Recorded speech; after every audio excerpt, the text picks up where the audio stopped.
investing. You hear the word, and maybe you picture, I don't know, complicated charts, Wall Street types yelling. It feels like you need some secret decoder ring just to play the game, let alone win. Yeah, it's definitely got that reputation. Information overload, jargon everywhere. It's easy to feel like it's just too complex for the average person. Exactly.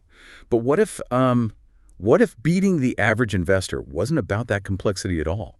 What if it boiled down to something really simple, like second-grade math simple?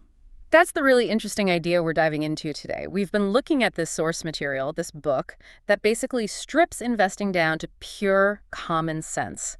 It argues these simple truths, the kind of stuff adults often forget, are actually your best tools. I like the sound of that. So our mission here is to, cut through that complexity.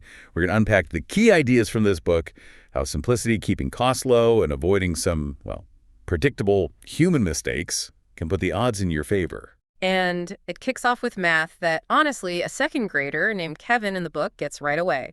Market return minus costs equals your return. That's it. Like 10 minus 2 equals 8. Exactly. It's not quantum physics. It's just basic arithmetic. Okay, but what are these costs?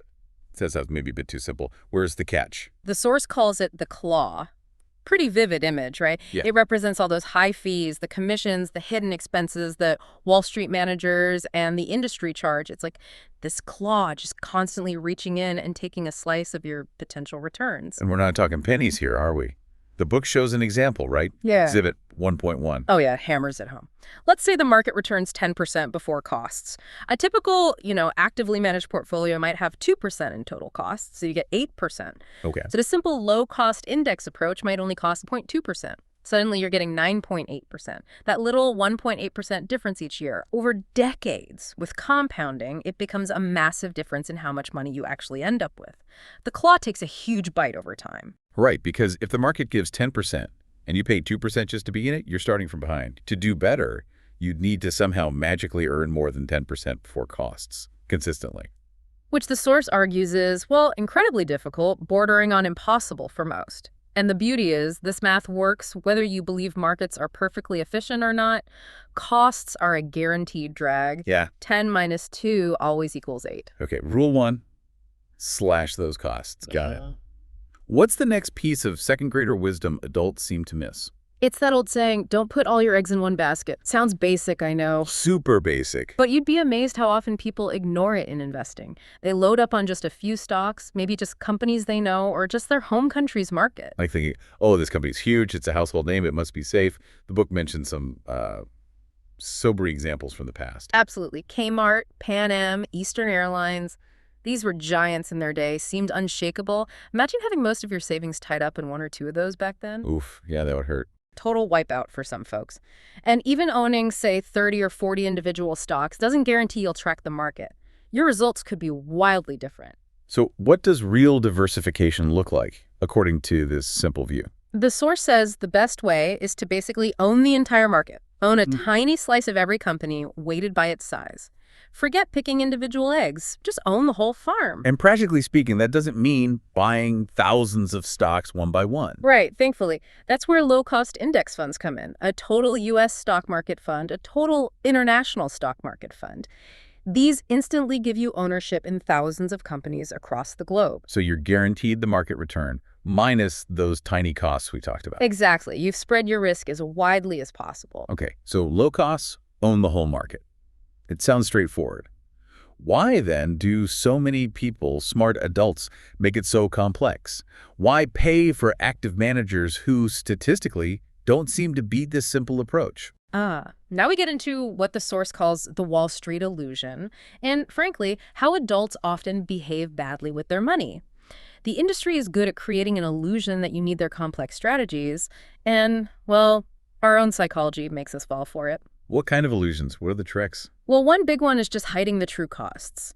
You might see an advisor fee, sure, but you often don't see the fund's internal expense ratio clearly, or those 12b-1 marketing fees tucked inside, or loads to buy or sell. And the trading costs within the fund, too. Exactly, the churning. Buying and selling constantly generates brokerage fees and bid-ask spreads. It's often not transparent, but it eats away at returns significantly. It's death by 1,000 cuts. And then there's how they present performance. Oh yeah, that's a classic. Comparing their fund's performance to the wrong benchmark. The book highlights using the S&P 500 price return, not the total return. What's the difference again? Total return includes the dividends companies pay out. So the S&P price might go up 8%, but if it paid 2% in dividends, the actual market return was 10%. A manager showing 8.5% might claim they beat the S&P, but they actually lagged the true return by 1.5%. It looks good, but it's misleading. Sneaky. So the industry has its tricks, but you said a big part of the problem is us, our own brains. Pretty much. We're wired with these behavioral biases that lead us to make irrational choices, often against our own best interests. The source uses analogies like a claw game or playing slots in Vegas. The costs are kind of hidden. You don't feel the pain of every lost quarter immediately, so you keep playing against bad odds. What are some of the main biases that mess us up? Confirmation bias is huge. We tend to look for information that confirms our existing beliefs about an investment and ignore anything that contradicts it. Makes sense. We like being right. Then there's hindsight bias, looking back at, say, a market crash and thinking, oh yeah, that was obvious, I saw it coming, which then makes us dangerously overconfident about predicting the next move. Right, makes us think we're smarter than we actually are at forecasting. Exactly. And framing how information is presented makes a massive difference. And mental accounting. That one sounds interesting. That's when we treat different pools of money differently. Like the guy in the book who loved the high dividends his stocks paid out, he mentally banked that income, but ignored the fact that the stocks themselves had lost a ton of value. His total return was negative, but he focused only on the dividend bucket. Focusing on the shiny bit while the whole thing is sinking.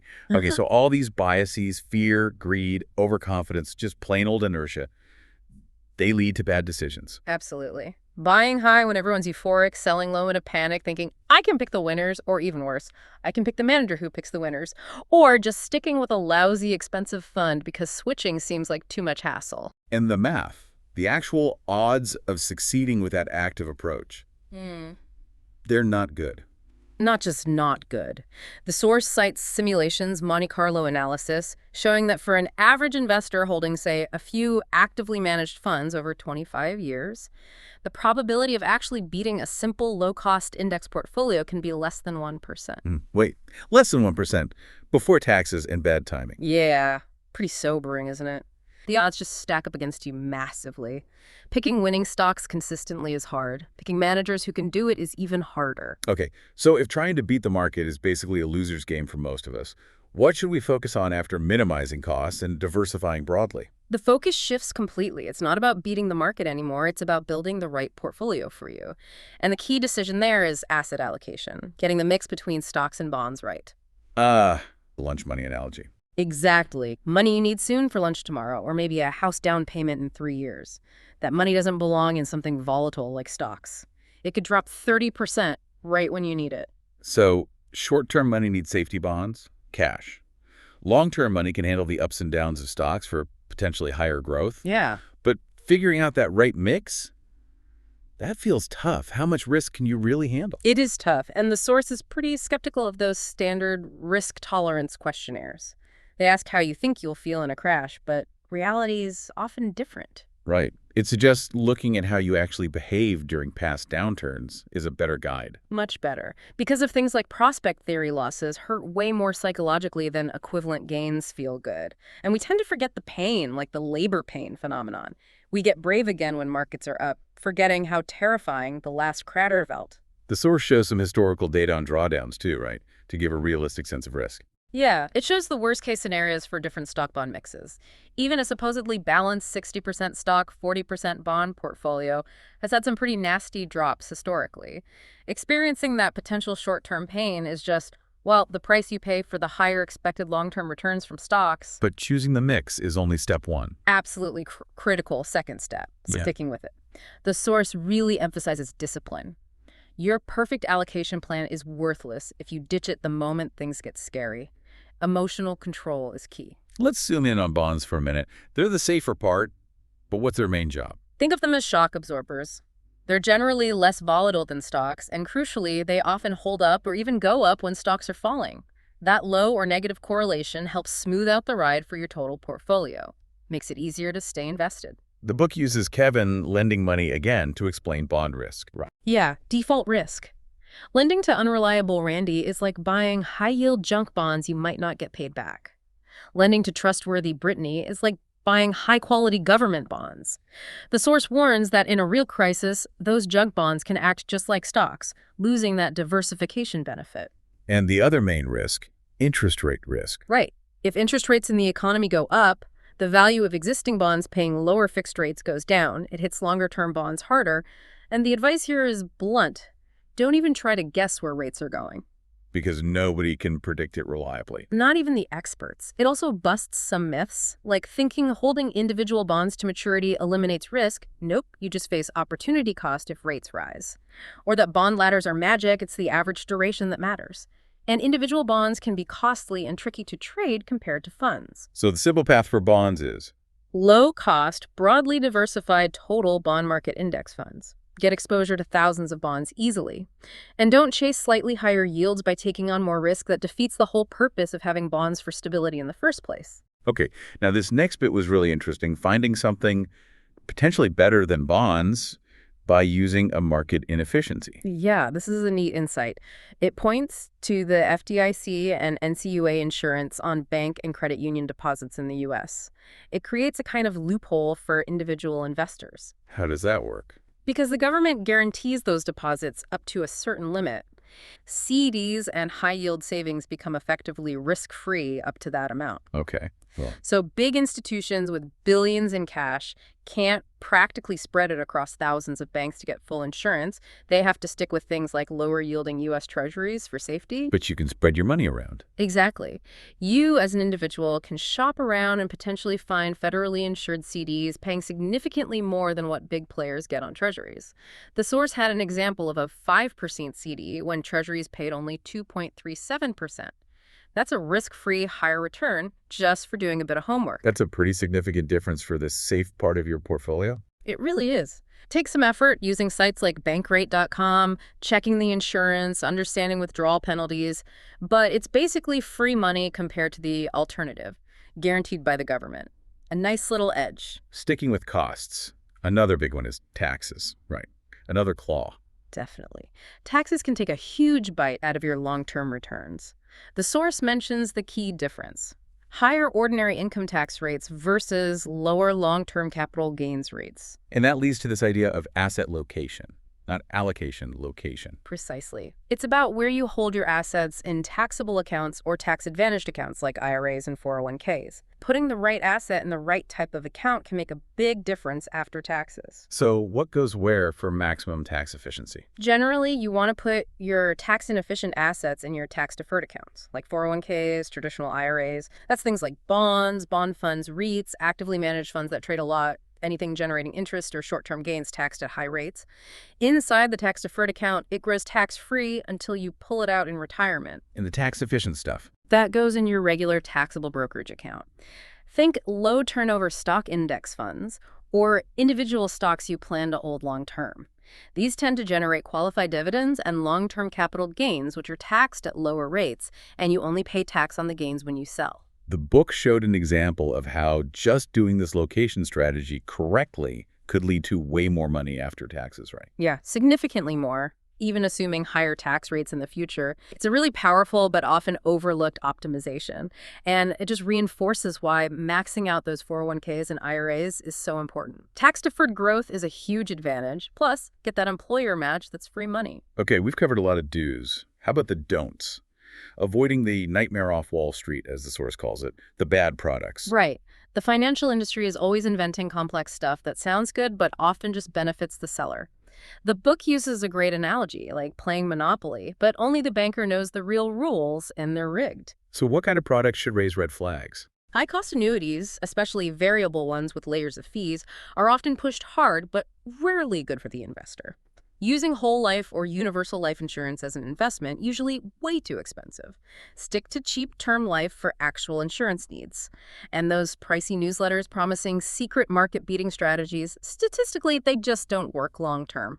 The book gives a handy common sense checklist for any product, right? Yeah, it's great. 4 simple questions Kevin might ask. 1, how does it work? Can you explain it simply? If not, run away. 2, how do others make money when you buy this? Understand the commissions and incentives. 3, what are the total costs, hidden and obvious? Demand full transparency. 4, what's your exit strategy? Beware of things that lock you in with huge penalties. And the rule about free dinners. Tackles. Yeah, the quality of the investment advice is usually inversely proportional to the quality of the free meal. Great steak probably means a lousy product. And never ever buy on the spot at one of those things. Good advice. Now, shifting slightly again, the book talks about finding improvements outside of just market returns. The low-hanging fruit. Yeah, these are the easy wins, like picking the lowest apples on the tree first. Simple things that give you a guaranteed financial boost. Paying off high-interest debt has to be number one. Absolutely. Paying off an 18% credit card is like earning a guaranteed risk-free 18% return. The book also had that example of the couple paying 5% mortgage interest while earning 1% on cash paying down the mortgage was a guaranteed 4% win they were ignoring due to inertia. And getting better rates on your cash. Definitely. Don't let cash sit in a near zero interest account. Use high yield savings. Use those insured CDs we talked about. It's a simple way to boost returns on the safe part of your money. And looking for specific tax breaks. Right. Things like state tax deductions for 529 plans, or maybe specific strategies for seniors around Social Security that were mentioned. It takes a little effort, but these can be low-risk, high-reward actions compared to the uncertainty of the market. Inertia is the biggest enemy here. So, wrapping it all up, it comes back to keeping it simple, stupid, kiss. That's the core message. Successful investing isn't about being complex or finding secrets. It's about applying fundamental principles consistently. Like compounding interest, Einstein supposedly called it the eighth wonder of the world, and just inertia, getting invested properly and letting it ride. But simple isn't always easy for us humans. Nope, that's the catch. The math is simple, but our emotions get in the way. Fear, greed, impatience, wanting excitement. They pull us off the simple path. Let's be honest, buy and hold index investing can feel, well, boring. The source even acknowledges that need for excitement some people have. It does. It suggests, look, if you absolutely must gamble, set aside a tiny, tiny portion of your money you can truly afford to lose in a separate fun account. But know that it's speculation, not investing, and don't confuse luck with skill. Keep it completely separate from your real financial plan. And maybe write down your plan, like a contract with yourself. Yeah, a personal investment policy statement, just outlining your commitment. Low costs, broad diversification, your chosen asset allocation, long-term focus, no market timing, something to look at when you feel tempted to stray. Which leads perfectly into that great acronym the source uses. Second. It pulls it all together nicely. Simple. Can you explain it easily? Emotionless. Keep feelings out of decisions. Costs. Minimize them relentlessly. Fees and taxes. Obvious. Use common sense. Understand who profits. Nasty stuff. Avoid those complex, costly products. And diversified. Own the world. It really seems like following these basic second-grader level rules could genuinely change your financial trajectory. Get you closer to financial independence, maybe faster. And the book reminds us, that's the real point, right? It's not just about the money itself. It's about the freedom that money buys, freedom to live life on your terms, spend time on what matters with who matters. That's the ultimate goal. So maybe the thought to leave everyone with is this. If building wealth is fundamentally about simple math and common sense, principles a kid can grasp, why is it so hard for so many smart adults to actually do it? Is the real challenge not understanding the market, but maybe, just maybe, understanding ourselves?